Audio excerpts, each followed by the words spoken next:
देते हैं। हुआ ये था कि मैंने क्या कहा था ये मैं आपको बाद में बताऊंगा, ठीक है। वहां पे तो कल जो हमने 23 जुलाई को बेरोजगारों ने जो वहां पे सभा की थी, क्या हो गया, तो जो 23 जुलाई को जो वहां पे प्रोग्राम किया था शहीद चंद्रशेखर आजाद के दिन, तो उधर समस्या ये रही थी कि जो पार्टी थी उनके लोग कम थे रैली के अंदर, और जब उन्होंने हमारी सभा देखी तो हमारी सभा में उनसे 10 गुना ज्यादा लोग थे, 10 गुना ज्यादा।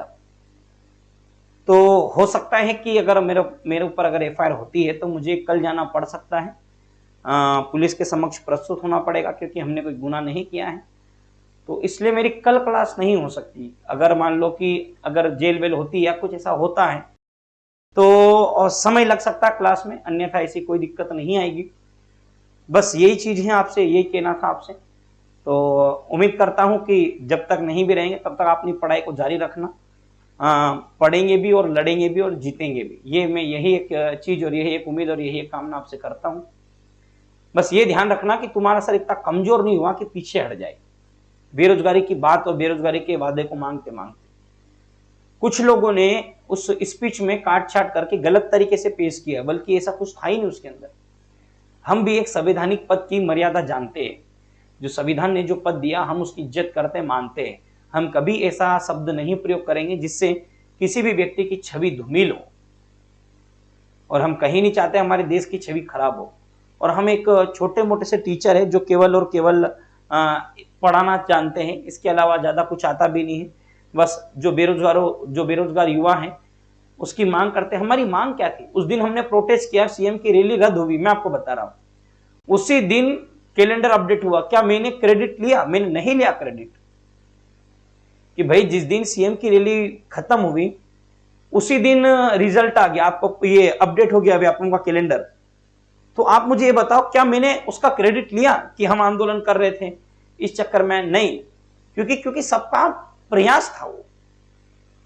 और आनंद फानन में जो कैलेंडर दिया वो भी सबसे घटिया कैलेंडर दिया, जिसके अंदर ना एमपीएसआई के पद को क्लियर किया गया, ना फॉरेस्ट गार्ड के, और ना ही वन रक्षक के पदों के बारे में बात की, और ना ही पटवारी के बारे में बात की गई, और ना ही एमपी पुलिस में जो 18,000 पदों की घोषणा की थी उसको शामिल किया गया उसके अंदर, ना ही लेबर इंस्पेक्टर के पदों को शामिल किया गया वहां पे, और ना ही महिला सुपरवाइजर को शामिल किया गया। तो प्रश्न तो उठता ना कि व्यापक का कैलेंडर ऐसा नहीं चाहिए था पर।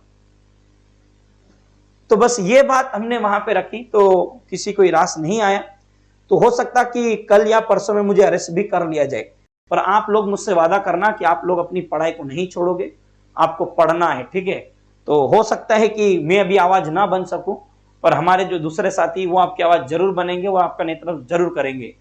तो धन्यवाद साथियों, बस यही बात आपसे कहनी थी कि बस मेरा प्रश्न केवल ये था कि जो स्टेडियमों के नाम बदले जा रहे हैं, क्यों ना उसका नाम हम शहीद भगत सिंह स्टेडियम, या फिर हम चंद्रशेखर आजाद, शहीद राजगुरु, सुखदेव, टांटिया मामा, बिरसा मुंडा, हम ये नाम रख सकते थे जो देश के लिए शहीद हुए, उधम सिंह।